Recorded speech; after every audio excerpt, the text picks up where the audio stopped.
Welcome to True Crime Deep Dive. I am your host, Sherry. I'm your host, Mark. Let's dive into it. Welcome to the Deep Dive. Today, we're looking into a really haunting case out of Indiana, the 1972 murder of Phyllis Bailer. Yeah, it's one of those cases that just sticks with you. The circumstances found in a ditch, but her little 3-year-old daughter right there beside her, alive. Exactly. Just unbelievable. And it remained a mystery for, well, over half a century. It really did. And we've got some solid sources to walk us through this. Articles from People and NBC News. They cover the crime itself and this pretty amazing recent breakthrough. Absolutely. So our mission today really is to piece together how this cold case finally got cracked after all that time. And what it tells us about, forensic science and how far it's come, its impact on these old historical crimes. Right. Let's jump back to 1972. What happened? Okay, so it's July 7th, 1972. Phyllis Bailer, she's 26. She's driving from Indianapolis up to Bluffton, Indiana. It's maybe a bit over 100 miles. She's got her 3-year-old daughter with her. They're heading to visit family, left around 8 p.m. Okay. But she never made it, never arrived. And the next morning? The next morning, her car, actually a car she'd borrowed, is found abandoned. Northbound side of I-69 in Grant County. Just the car? Just the car, initially. Right. Which is obviously alarming, right? Yeah, definitely. Then, maybe an hour or so later, a passing driver makes a discovery in Allen County, a bit further up. And that's when they found Phyllis? That's when they found Phyllis, yes. Yeah. In a ditch. And her daughter. Oh, man. And the daughter was okay? Miraculously, yes. The little girl was physically unharmed, right there next to her mother. But Phyllis... Yeah. She was deceased. What did the autopsy show? It was brutal. She died from a gunshot wound. And there was evidence she'd been sexually assaulted too. Just horrific. And finding the child there. Unimaginable. And, think about 1972. Forensic tools were so different. The kind of DNA testing we take for granted now, it just didn't exist then. Right. No CUDIS databases, none of that sophisticated analysis. Exactly. They had basic forensics, of course. Blood typing, fingerprints if they were lucky. But analyzing tiny DNA samples from clothing, not really feasible in the way it is today. Did they ever manage to get anything later on, before this recent breakthrough? They did, actually. Years later, as technology improved somewhat, they managed to develop what was called a partial DNA profile from some biological material on Phyllis's clothing. A partial profile? So, not complete? Kind of like having only some of the letters in a word. Useful, but maybe not enough to be certain. And did that partial profile lead anywhere? Well, it did one important thing. It excluded the person who was initially their main suspect. Ah, so it cleared someone but didn't point to anyone new. Precisely. So the trail went cold again. Yeah. It stayed cold for a very, very long time. Until relatively recently, it sounds like. Yeah, fast forward to 2024. This is where things really start to change. The Indiana State Police Lab. They revisited the evidence. With newer tech. With much newer tech. They were able to develop a much stronger DNA profile from that same evidence off the clothing. A huge leap forward from that old partial one. Okay, a stronger profile. That's significant. But how do you connect that profile to a name after 50 years? That's the next step. The ISP Cold Case team partnered up with a company called Identifinders International. Identifinders. They do forensic genealogy, right? I think we've talked about that before. Exactly. Run by Colleen Fitzpatrick. They specialize in using genetic genealogy for these kinds of cases. Can you just briefly explain how that works again for anyone who hasn't heard of it? Sure. So they take the unknown DNA profile from the crime scene, this stronger one they now had, and they upload it, essentially, to compare against public genealogy databases. Like the ones people use for ancestry research? The very same. People voluntarily upload their DNA to find relatives. So Identifinders looks for people in the database who share segments of DNA with the unknown profile, maybe distant cousins, third, fourth cousins, that sort of thing. Okay. Not looking for the person themselves necessarily, but relatives. Right. It's not usually a direct match. They find these relatives, and it's like detective work, but with family trees. They build out these extensive trees using historical records, obituaries, census data, all kinds of genealogical research. Wow. That seems incredibly complex. It is.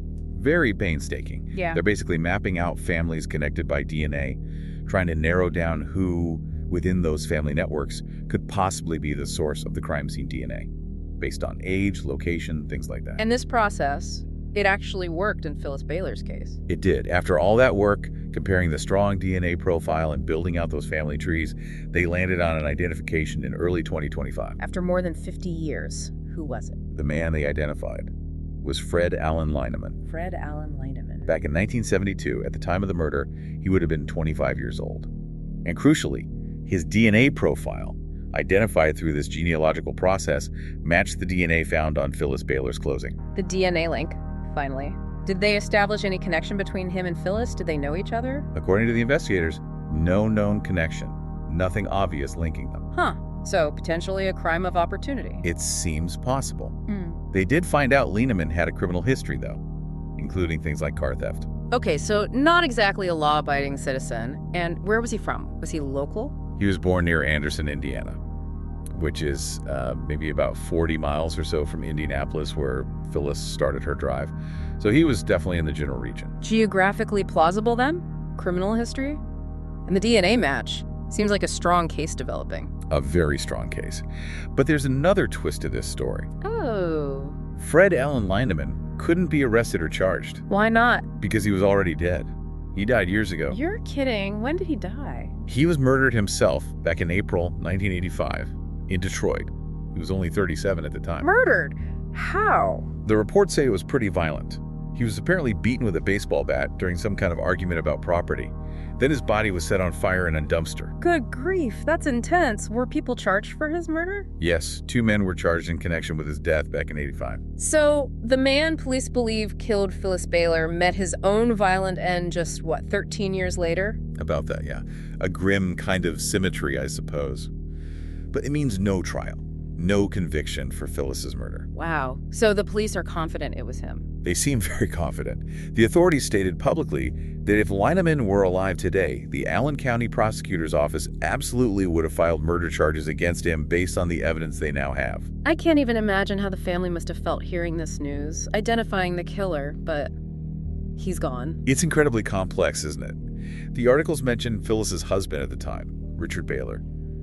They were separated when she was killed. Was he ever a suspect? He was initially a person of interest, as is often the case, but he was cleared partly by that initial partial DNA profile later on, it seems. How did he react to this final identification? He described it as having very mixed emotions, which you can absolutely understand. Yeah. Relief on one hand, that after all these decades, there's finally an answer, an identification. They know who did this. But also frustration, maybe, that he can't face justice. Exactly. That deep disappointment that Lineman isn't alive to be held accountable in court. Did he say anything about their daughter, Jody? He did. He mentioned hoping Phyllis's parents and sister were still alive to see this day, but also expressed relief, specifically for Jody. She's lived her entire life basically without knowing who killed her mother. Now she finally has that answer. That closure, even if it's imperfect, must mean something. Yeah, it has to. It validates decades of waiting and wondering. And the police really emphasized that point, too. What did they say? That this case is a prime example of a homicide that probably never would have been solved without forensic genetic genealogy, FGG, as it's sometimes called. It brought long overdue answers for Phyllis and her family. It really speaks to the power of this technology, doesn't it? Cracking cases that seemed impossible just a few years ago. Absolutely. It's this combination, you see. The improved ability to get better DNA profiles from old, degraded evidence. Right, like the stronger profile the ISP lab developed. And then pairing that with the sophisticated genealogical research methods used by groups like Identifinders. It's that synergy that's unlocking these incredibly cold cases. A testament to persistence, too. Cold case units not giving up. Definitely. And the scientists constantly pushing the boundaries of what's possible. Okay, let's try and pull this together. We looked at the tragic killing of Phyllis Bailer back in '72, a horrific crime scene, a daughter left behind, and a case that just went cold for decades. Right. Limited by the technology of the time, even a later partial DNA profile wasn't enough. Then the huge leap forward, much better DNA analysis in 2024, providing that crucial, stronger profile. Which opened the door for forensic genealogy, that partnership with Identifinders International, using public databases and family tree research. Led them straight to Fred Allen Lineman, identified as the likely killer based on that DNA match from Phyllis's clothes. Even though Lineman himself had been murdered back in 1985, bringing, as we said, this very complex, bittersweet resolution for the family. Yeah.